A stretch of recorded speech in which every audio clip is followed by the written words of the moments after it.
Good morning, everyone.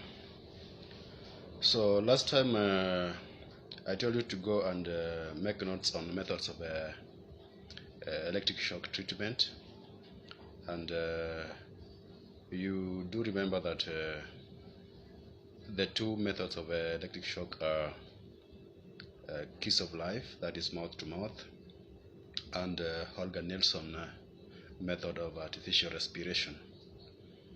Okay, now today let's look at treatment of electric burns. So these are first seen by a first aid expert or by a doctor. Burnt clothing should not be removed, and blisters should not be broken. Sterilized dressing should be applied if thought necessary. Patients may be given water, tea, coffee, or some other liquid, but not alcohol, to keep the patient warm at all times. Note that you should always work in a well-ventilated place, a well-lit place, and where there are clear walkways. And this now takes us to fire safety. So it's obviously more sensible to prevent a fire than to be forced to put out one. The most establishments carry notices prohibiting the use of naked flames or smoking in certain areas, provided that we comply with these instructions, and also make sure that all appliances are switched off after use, and that all highly combustible material are kept away from any sources of heat. Then the risk of fire will be minimized. So in this case, sometimes you remember, you find that you are using an iron box, the dry iron box. After ironing your clothes, you don't even switch it or the socket off. You just leave it there for other person to come and do the ironing. Sometimes you switch the socket off, but you still leave the iron box plugged on the socket. That is not safety. So you must avoid such kind of practices. And in some instances, you are using an electric kettle. You leave the electric kettle throughout the socket. You're supposed that after using it, you need to plug it off. Plug it out of the socket and switch the socket off. The same happens to the microwave. Most of you always leave the microwave on the socket throughout without switching the sockets off.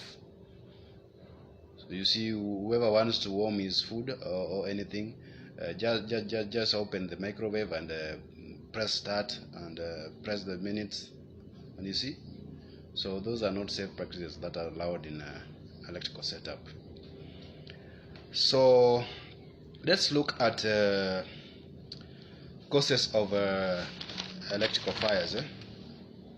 So electrical fires can be caused by sparking from loose electrical contacts in inflammable environment, heating of conductors from excess current resulting in damage to insulation or equipment due to overheating, short circuit between conductors, e.g. live and earth, live and neutral, etc.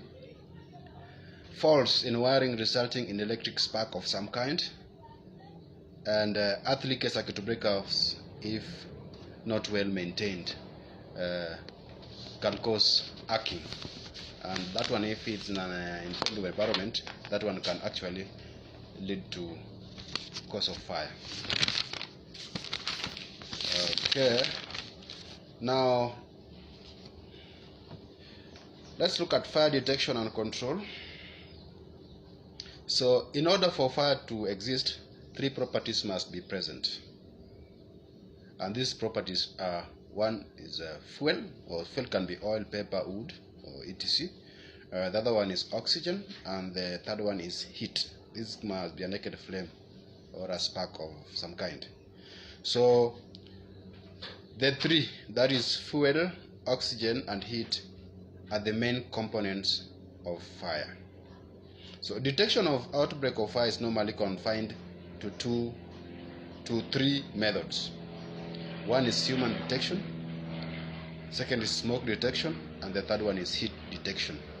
So human detection is limited to an individual noticing the fire and raising an alarm manually at a break glass call points. Both smoke and heat detection rely on automatic means of sensing the fire and operating the alarms. The control of fire is limited to two methods. We have manual, that is handheld extinguishers, and we have automatic, and that is a sprinkler system.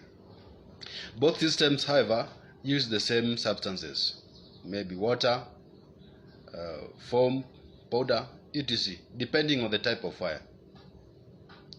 So each type of fire can be extinguished by different type of